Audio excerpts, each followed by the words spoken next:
છે, માટે તો અહીં પધાર્યા છે. કરો વાવા.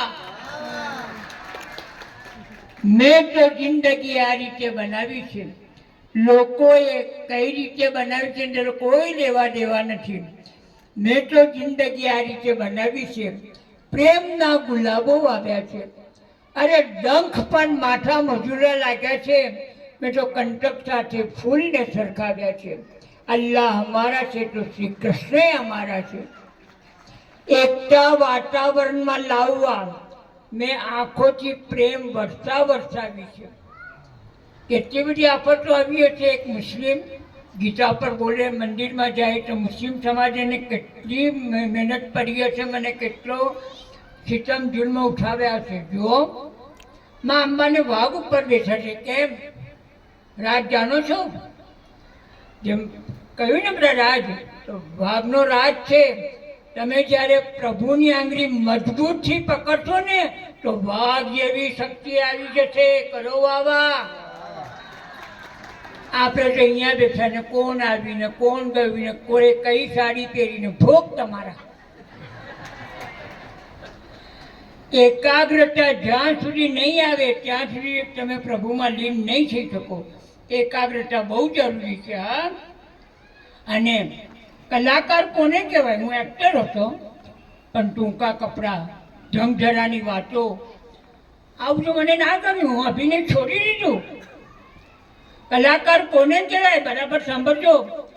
જે તમારી આવનાર કાલને સુંદર આકાર આપે એનું નામ કલાકાર. કલાકાર કોને કહેવાય? જે તમારા ડિપ્રેશનને દૂર કરે, જે તમારા મનને ખુશ કરે, તમારા વ્યસનને હટાવે, એક બનાવે, નેક બનાવે, પ્રેમી બનાવે, પ્રભુના બનાવે, એનું નામ કલાકાર. ગંદી વાણીનો પ્રયોગ કરવો, ગમે તેવું બોલવું, ધમધડા વગરનું, ટૂંકા ઊંચા કપડાં પહેરવા, શું આ આપણી ઇજ્જત છે? કપડાં તો જો પહેરે છે આપણે શરમાઈ જઈએ, વડીલો શરમાઈ જાય. ટૂંકા ઊંચા અને ગમે તે બોલે, કલા નથી પણ બલા છે, બલા છે, બલા છે.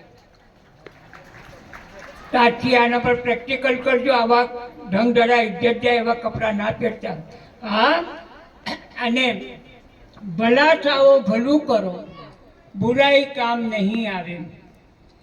કે ભલા થાઓ, ભલું કરો, બુરાઈ કામ નહીં આવે. દિલથી પ્રભુને યાદ કરો, બીજા કામ નહીં આવે.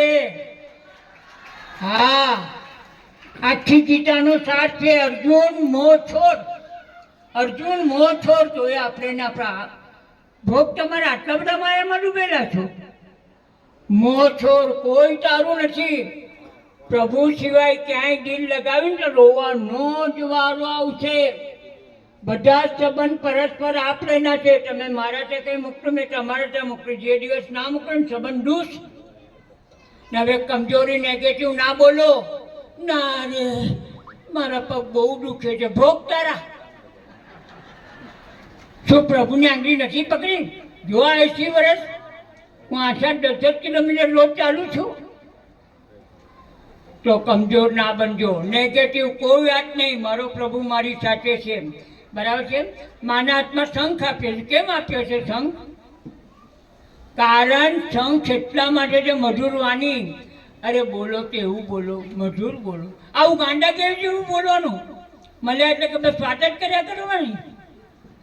હથોડા જેવું ના બોલો, લોકોના દિલ તૂટી જાય. કથામાંથી આપણે આ શીખવાનું છે. આપણી વાર્તાલાપ જોજો શાંતિથી. મૌન એકાગ્રતા જેટલા રહેશો ને, મૌન રહેશો ને, એટલા તમારા અંતરના પદના દરવાજા ખુલી જશે. તો ધર્મને ધારણ કરો. પોપટ જેવું ના બોલો. પાણીમાં માટલામાં પાણી રાખવાથી, પાણી બોલવાથી તરસ ના છીપાય. પાણી પીવું પડે તો ધર્મને ધારણ કરવો પડે. તો આજથી નવા વર્ષે સંકલ્પ કરજો, તું સદા હસતો રહીશ. વાહ પ્રભુ વાહ, વાહ પ્રભુ વાહ. ઉઠતા, બેસતા, ચાલતા, બહાર જતા, જમતા, રાંધતા પણ આપણે રાંધતા તો ગુસ્સામાં, બીજામાં. ખાનારાની હાલત કેટલી ખરાબ છે તમને ખબર છે? તો રાંધતી વખતે ખૂબ સ્માઇલ ફેસ. વાહ પ્રભુ વાહ. હું આજે જે રાંધીશ એ મારા પરિવારને જશે, એને શરીરની તંદુરસ્તી વધારશે, એના સારા સંસ્કારો એને બાળકોને મારતા નહીં. મારવાથી બાળકો સુધરતા નથી.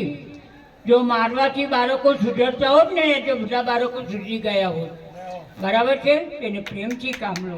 વાહ વાહ વાહ વાહ. બેટા આમ ના કર, બેટા આમ ના કર, સમય આવે ત્યારે. અને હા, મોબાઈલ ના આપો. આ મોબાઈલે સત્યાનાશ વાળ્યું છે. જ્યારે એની માં જ મોબાઈલ વાપરે ભોગવાનો છે, છોકરો વાપરવાનો જ છે ને, તો મા બાપે પહેલે શીખવું પડશે કે આ મોબાઈલ ટીવીનો ઓછો ઉપયોગ. બરાબર છે? તો આ આવશો ને તો બાળકોમાં સંસ્કાર દેખાશે. આવી કથા સત્સંગમાં જતા રહેજો. બરાબર છે? બરાબર છે? એક મિનિટ હસાવી લેગે. એક જોરદાર સવાલ. હું કોઈ પણ સવાલ પૂછ્યા આમ ટેન કરો, 2 મિનિટ હસીને જાઓ. એક જોરદાર સવાલ. વીજળીના વાયર ઉપર કેમ હોય છે? બોલો બેન. વીજળીના વાયર ઉપર કેમ હોય છે? જવાબ તો આપવો પડશે, આગળ બેઠા છો. બોલો, વીજળી વાયર ઉપર કેમ હોય છે? હા, કપડા સુકાવ ના બે ના. હા, વીજળીના વાયરો આ બૈરાઓ કપડા ના સુકીને એટલે ઉપર રાખે છે. કરો વાહ વાહ વાહ વાહ વાહ વાહ વાહ વાહ.